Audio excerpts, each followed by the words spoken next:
Namo Bhagavate Ramakrishnaaya. First of all, I am very grateful that you have invited me here to speak, and let me try to share some ideas which I find relevant of Swami Vivekananda for youth. Now I am trying to share my screen.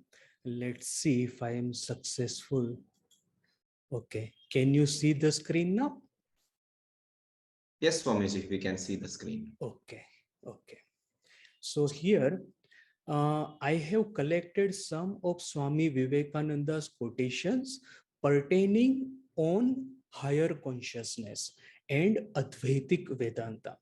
Personally, I believe that there are many aspects of Swami Vivekananda, and one particular aspect that we generally discuss is that of Karma Yoga, patriotism, and Atma Shraddha.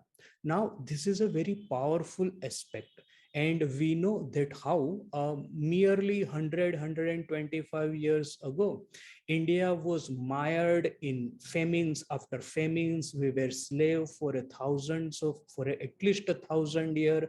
How our entire pran shakti was dissipated, and we had forgotten our way.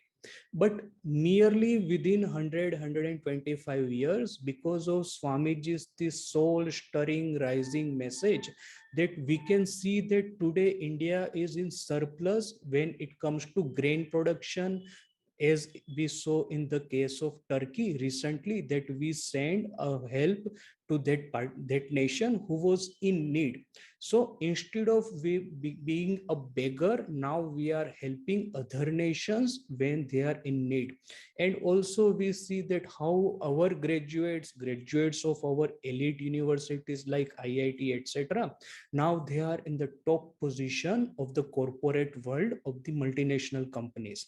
So we have actually score success in that particular aspect that Swami Vivekananda wanted to preach, that is Atma Shraddha. We were lacking in Atma Shraddha.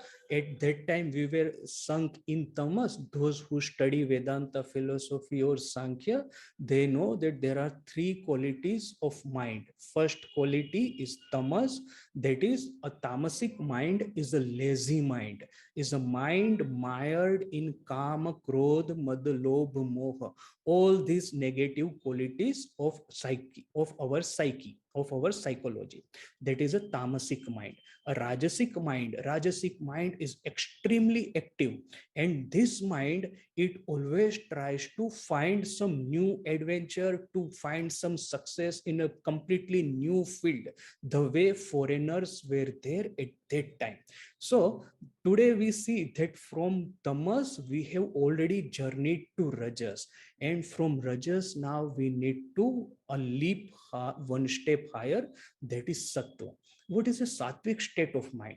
Sattvic state of mind particularly describes an inward mind, a mind which basically is, for it, activity doesn't matter. Sometimes what happens, there are two types of students. There are some general students who, when examination comes, they have to study very hard, and after studying very hard, they are able to gain some good marks. But then there are brilliant students. What brilliant students do, we know in the case of Swami Vivekananda, that he used to study when exam comes, he used to study during the final days, and by just studying for a few days, his mind was so sharp, his ability to grasp complicated, complex questions and ideas was so superb, that within a span of few days of studies, he was able to gain very good marks. So there are two types of students. So similarly, a person who is rajasic, for whom karma is,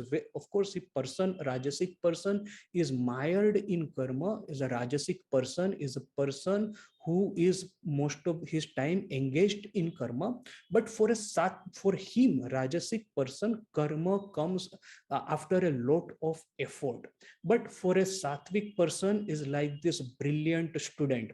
A brilliant student studies for a few days and scores equally good marks. So similarly, a person who is sattvic, for him, a karma becomes sahaj. He doesn't have to throw all his prana shakti, all his effort. For him that karma is sahaj. Why the karma is sahaj for a sattvic person? Because of like like iceberg, you might have seen an iceberg. One third of it is above the ocean and two-third is below the ocean, beneath the ocean. The similarly sattvic person's mind is two-third absorbed in super consciousness, and one-third part of mind he is engaged with the world. One-third part of mind is in conscious level. So we may say that rajasic person's two-third of mind is in subconscious, one-third mind is in conscious level. But the sattvic person's mind, two-third is in superconscious level and one-third is in conscious level. But it's not easy to be so sattvic. We have to do some sadhana, we have to learn some there are four ways of sadhana Swami Vivekananda has described: karma, jnana, bhakti and dhyana.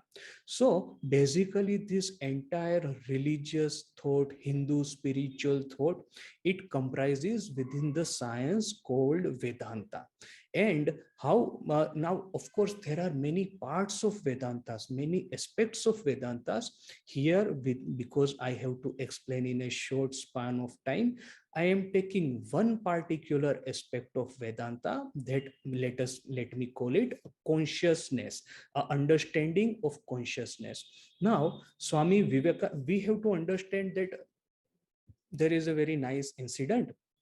One day we know that Sri Ramakrishna's devotees, as I think you all, everyone must know about Sri Ramakrishna. He was Swami Vivekananda's guru and one avatar. So Sri Ramakrishna's devotees, they used to celebrate Durga Puja every year. Now Durga Puja is a very popular, very prominent festival in Kolkata, in Bengal in general. So one of Thakur's devotees, his name was Suresh Mitra. He used to celebrate Durga Puja with great fanfare in his home. He used to call pandits. He used to establish a very beautiful image of Mother Durga, and then he would invite Sri Ramakrishna and other devotees also. Sri Ramakrishna would come participate in worship, and there will be bhajan, kirtan, singing, dancing, etc. It was a very holy occasion every time Suresh Mitra celebrated Durga Puja in his home. Now, one day, what happened that Sri Ramakrishna has throat cancer and he couldn't go to Suresh's home. So, what happened that at the particular time of Sandhi Puja, suddenly at that time, Sri Ramakrishna was there in a Dakshineshwar, surrounded by his devotees, and suddenly at the time of Sandhi Puja, particularly holy worship time, he went into Samadhi. And in Samadhi, he saw that there is a path of light connecting his room to Suresh Mitra's room. And through this path of light, Sri Ramakrishna walked, went to his house, and there he saw that there is Mother Durga, very beautifully decorated, and Suresh Mitra was seated at the feet of Mother, and he was crying. Why? Because Sri Ramakrishna, like every other year, he couldn't come and participate in these festivities. So Sri Ramakrishna saw that, he blessed him, and then he returned from the same path of light. And then he told his devotees that you should all now go to Suresh's home because he is crying. All the devotees were amazed that how can Sri Ramakrishna see that Suresh Mitra was seated at the feet of Mother Durga and he was crying. So still they went there and they saw it was exactly the same scene as Sri Ramakrishna has described. So everyone so amazed. They of course participated in the puja, there was singing and dancing, etc. Very nice occasion. And then they returned to Sri Ramakrishna. Now we see that in the life of Sri Ramakrishna, Swami Vivekananda and also Sri Masha Sharda Devi, they used to remain a large part of their time into samadhi. In the case of Swami Vivekananda and Ma Sharda Devi, we do not see this actual evidence of this because they have done a lot of work. Swami Vivekananda, as we know, he traveled whole world, and Ma Sharda was living with her family, with her crazy aunt, and all this sort of people who used to harass her whole day long. But we can see that Thakur's own disciple has said that their mind used to remain absorbed into higher consciousness most of the time, and with little whatever remained in the conscious level, they used to do all their work. So this, regarding this consciousness, there are some quotations of Swamiji which I have collected here. See what Swamiji says: Samadhi is the property of every human being, nay, every animal, from the lowest animal to the highest angel. Sometime or other, each one will have to come to that state, and then alone will real religion begin for him. Until then, we only struggle towards that stage. There is no difference now between us and those who have no religion, because we have no experience. See, such a radical statement Swamiji had made, that only after Samadhi real religion begins. And before we attain Samadhi, there is no real difference. Say, for example, myself and any number of people who are outside walking in the street. I claim to be a monk. I am here in this ashrama now for almost say 18, 19 years, and yet because I have read Swami Vivekananda very carefully. I am going to temple almost every day, evening or morning arti at least I attend regularly, and I read Thakurma and Swamiji's scriptures. I have spent 2 years in Belur Math in our training center studying Vedanta from some of the highly qualified acharyas of our order. In spite of all that, I am no better from any person walking in the street. Why? Because I have no samadhi. So Swami Vivekananda here clearly demarcates two stages of sadhana: pre-samadhi and post-samadhi. And this samadhi, Swamiji says something very radical again. It's the birthright of every human being, not merely human beings, but also animals. Now, I do not know how animals can attain samadhi. We can only speculate, but we have to understand that what Swamiji says, it is through experience and through divine knowledge. He is not just throwing statements. So we have to take it as a fact. Okay, now let me go to the next slide. Okay. Swami Vivekananda says that this meditative state is the highest state of existence, that is the state of samadhi. So long as there is desire, no real happiness can come. It is only the contemplative, witness like study of objects that brings to us real enjoyment and happiness. The animal, see, this is one of the most important, most powerful statement that I have found within Sri Ramakrishna Vivekananda literature. Listen to carefully. The animal has its happiness in the senses, the man in his intellect, and the God in spiritual contemplation. It is only to the soul that has attained to this contemplative state that the world really becomes beautiful. See, such a beautiful statement Swamiji has made. There are three levels of existences. On one hand, he just said that even animals can attain samadhi. On the another hand, we might find some contradictions in Swami Vivekananda, because Swamiji speaks from such a higher level that to explain every word of him logically, to collate every other word of him with all others of his words, it requires long years of study, contemplation, and understanding. Here let me just take here let us all just take what Swamiji says, its face value. Here he says, on one hand, he said that even animals are capable of attaining samadhi, but on this quotation, he says, clearly says, there are three levels of existences. Animals' entire enjoyment is in senses. A human's enjoyment is in intellect, and a God's enjoyment in his spiritual contemplation. So let us be God. See, when we read Sri Ramakrishna's life, Swami Vivekananda's life, we see this again and again. So many temptations come before them. in spite of that, had it been any other normal person before whom this sort of temptations comes, he would immediately fall for it. Any number of any number of years of sadhana he might have done, but a temptation of flesh, temptation of senses is very powerful, very dangerous, very slippery. That is why we see that what demarcates us from the life of Thakurma and Swamiji. Before them, we see again and again this temptation come. We know there is a very nice incident in the life of Swamiji. One day he was there in the palace of one king in Rajasthan, and there he saw that he was listening to a song of one woman who was a dancer. And when the moment she started singing, Swamiji thought that I am a monk. Why should I listen to this woman singing and dancing? Let me go back to my room, because he was a monk. But the moment he went back to his room, this woman started singing a very beautiful song of Mirabai, by the meaning that in spite of her being a dancer, she is also the same person within whom this the light of Atman shines. You know that very beautiful incident with Shankaracharya.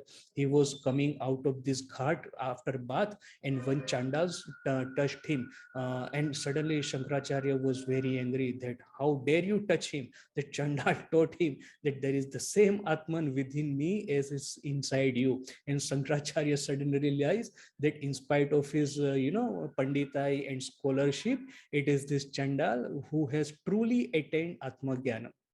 No doubt Shankaracharya also had Atmagyana, but see, these are incidents which are there for our for our understanding. Had there are no such incidents, we will never learn anything. We can just go on learning theories, studying theories. But when we also mention this incident, it makes theory interesting, it makes all this philosophical thinking come alive.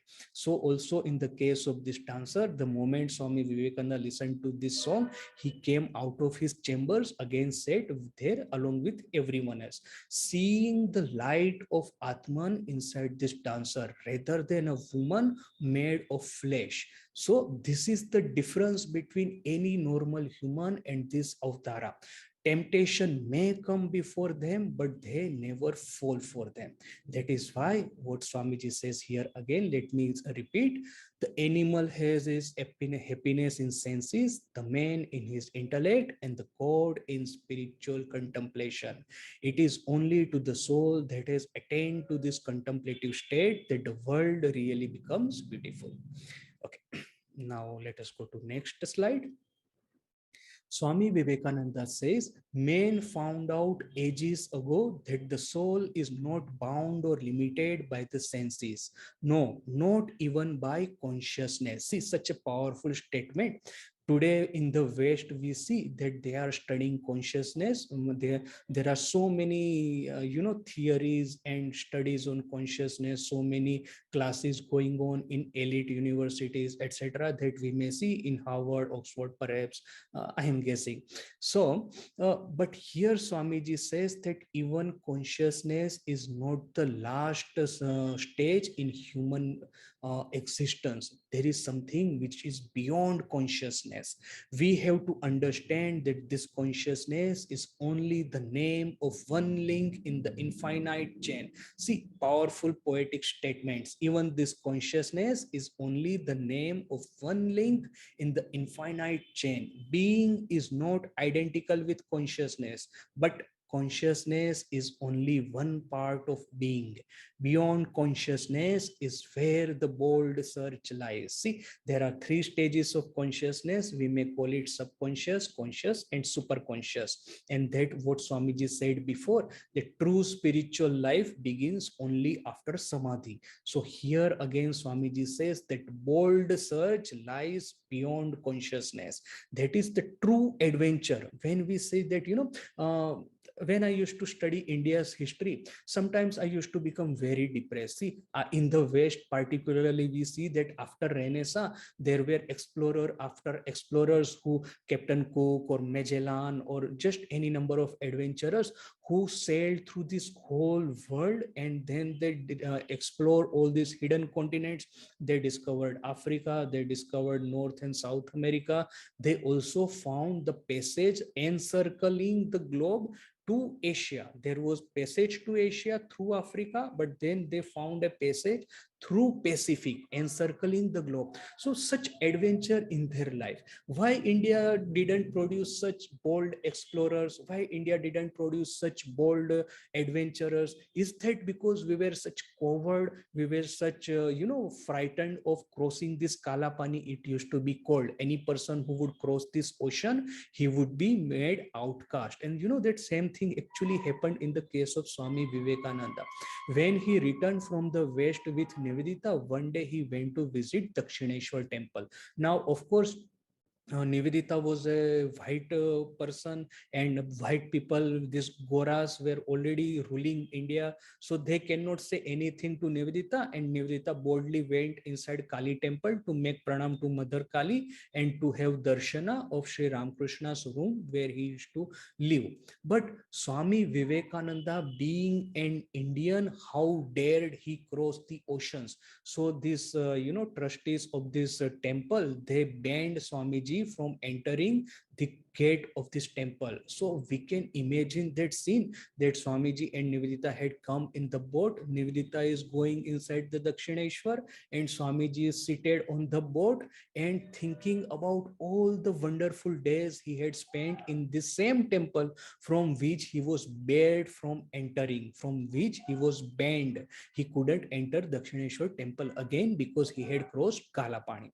So see, this sort of superstition was so strong inside us. Was that the reason that we lost this race of nations? Swamiji writes in letter to Alasinga that see how the nations are on march and see where Indians are living, how far behind Indians have fallen. It is necessary for the young men like you to travel through the world and see, learn from Japan, learn from other European countries, learn from America. Swamiji used to say that America is full of electricity. Swamiji's brother, he came with Swamiji to London when Swamiji was on a visit to London, and he wanted to study to be a lawyer, because that was the highest ambition of all these Indian boys, that we want to be a clerk or a lawyer. Being a lawyer is the height of their ambition. At that time, Swamiji said repeatedly, go to America and be an engineer. And he used to say that America is full of electricity. Now see the difference. What does a lawyer do? Lawyer simply represents people who had committed all sorts of fraud and crime, and he is trying to defend themselves in the court.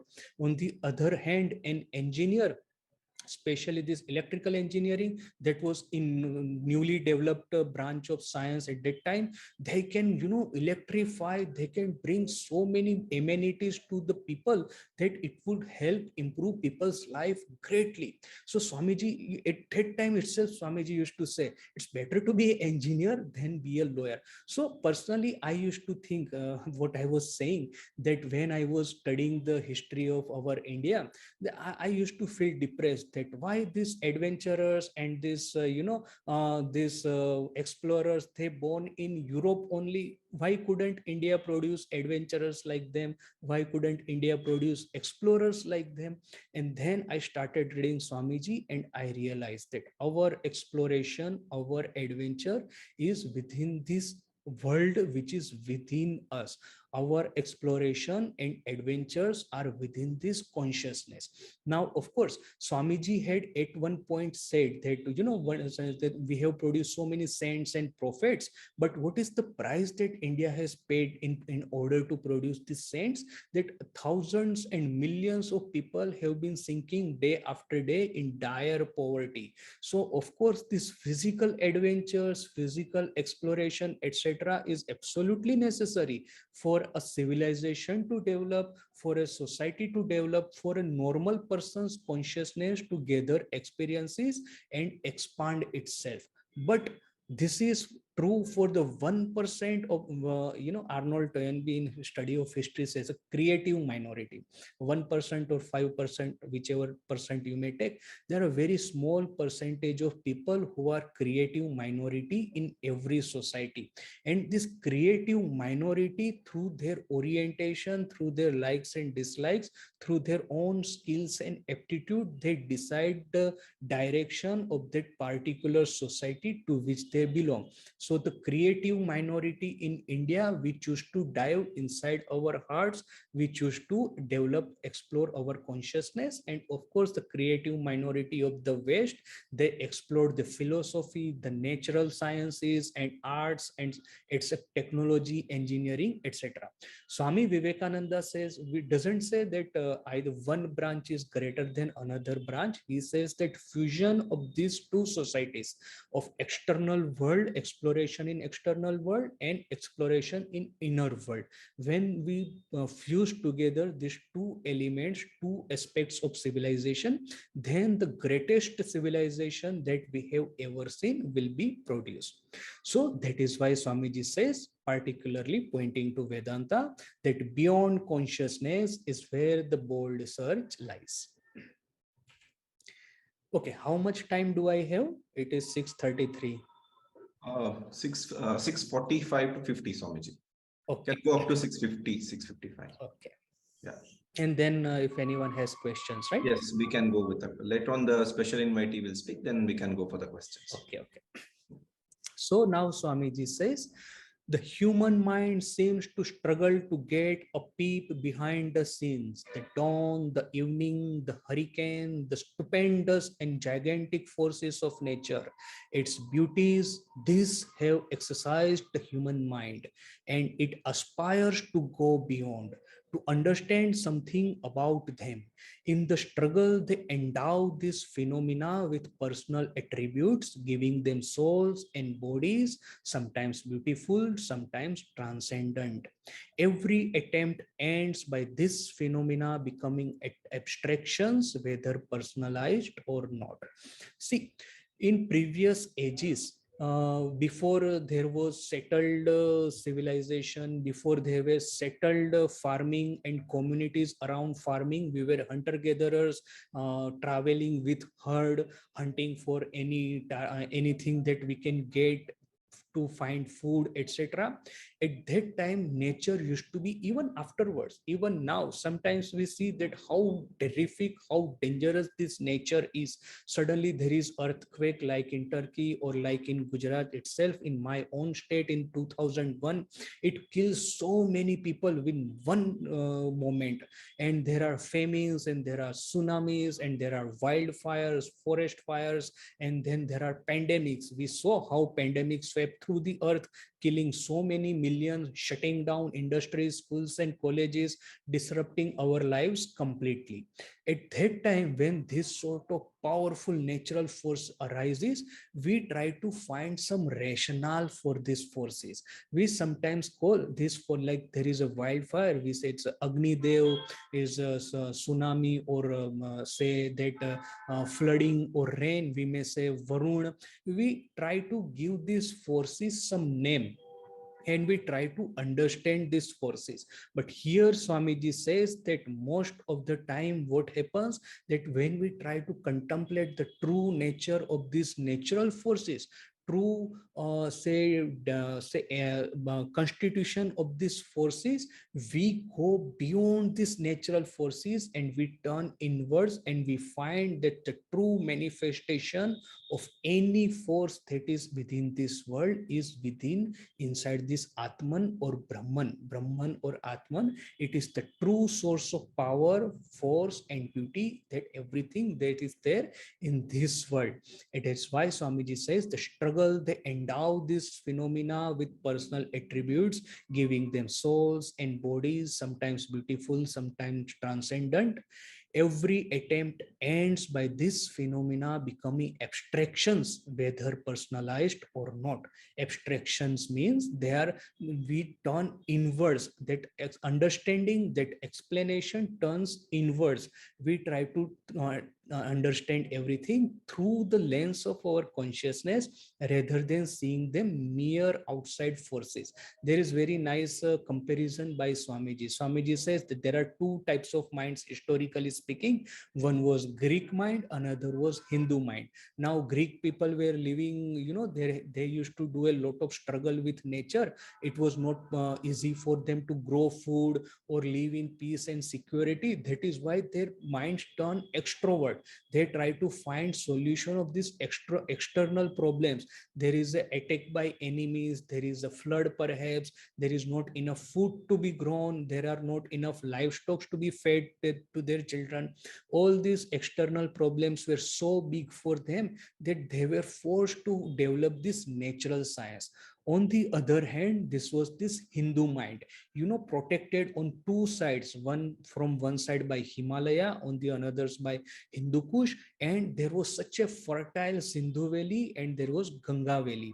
And within these valleys, river valleys, there was such a fertile land that they can grow enough for everyone. So living within this safety, security, and beautiful world, their minds naturally turn inwards. And from turning this mind inward, they started discovering one religious secret after another. And out of this exploration of inner world, ultimately Vedas and Upanishads were written. And we know that how Buddhism and Jainism and all other religions ultimately were the byproducts of the same Vedas and Upanishads.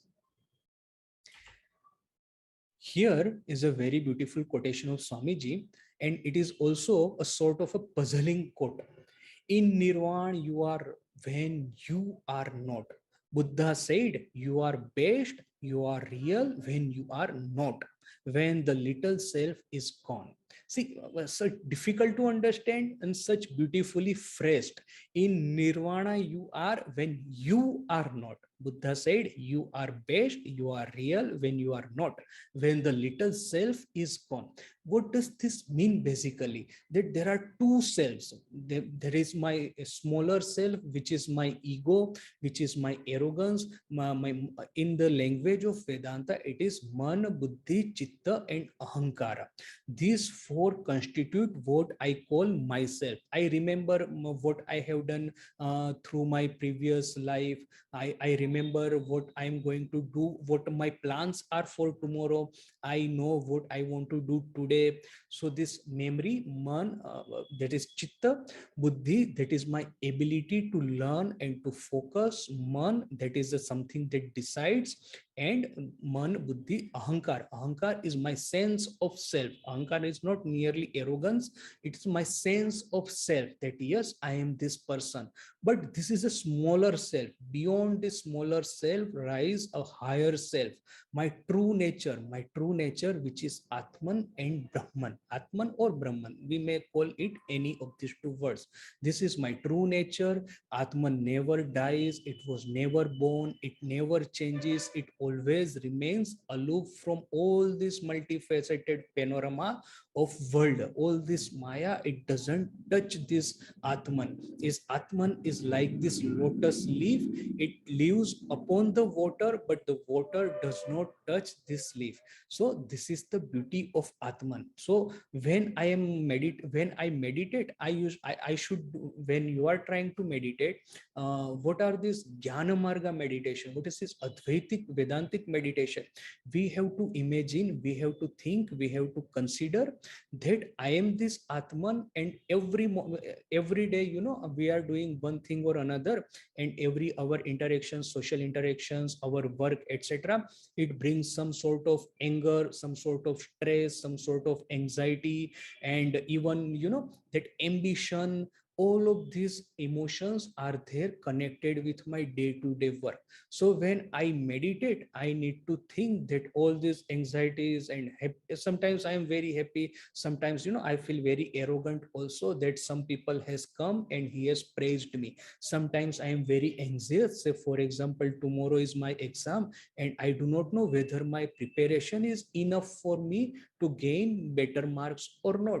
Sometimes I am stressful that big event is coming and I do not know whether I will be able to perform well or not. In the case of cricketers, we can imagine that what sort of stress and anxiety they must be going before this World Cup series, etc. So this stress, anxiety, even arrogance, and even any number of emotions which are connected with our day-to-day life, with our day-to-day existence, when I meditate, I have to think, I have to imagine that my true nature is like, like the sun who looks upon the earth, and so many things are happening upon earth, but the things upon earth does not touch sun. Suppose there is a war on earth, suppose there are festivities upon earth, suppose there is even nuclear war and earth explodes in thousands of pieces, nothing ever touches the sun.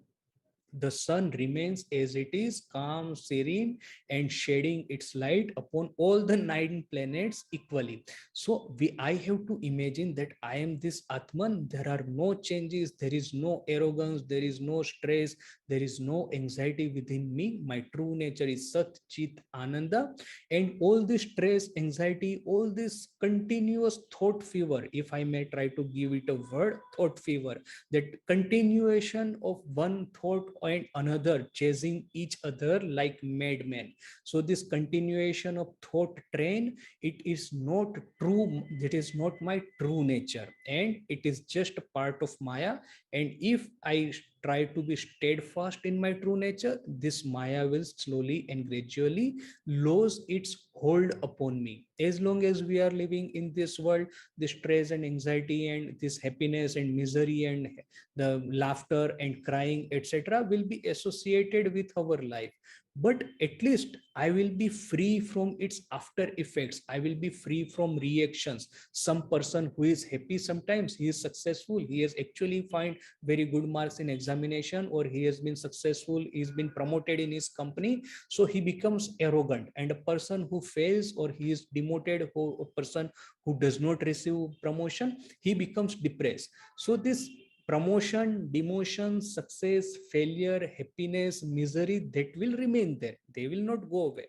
But the reaction it produces in my mind, this reaction will go away. I will always remain serene, whether in success or in failure, whether in happiness or in misery. This same state of mind, this contemplative state of mind is to be established. This is called to be established in Atman.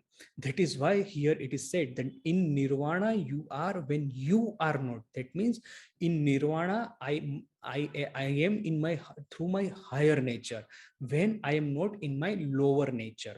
You are best, you are real when you are not. Who is not? Is my smaller nature, this smaller Ami, the person who becomes agitated by every event that takes place in this life. This is a smaller Ami, and a smaller self and higher self. Smaller self is connected to the world. It goes on reacting, participating with every event of the world. And this higher self, it remains detached, aloof from these worldly activities. So I am in Nirvana when I am part of my higher nature. I am in Nirvana when I am not part of my smaller nature. Okay. And the last slide. The more we grow in love and virtue and holiness, the more we see love and virtue and holiness outside.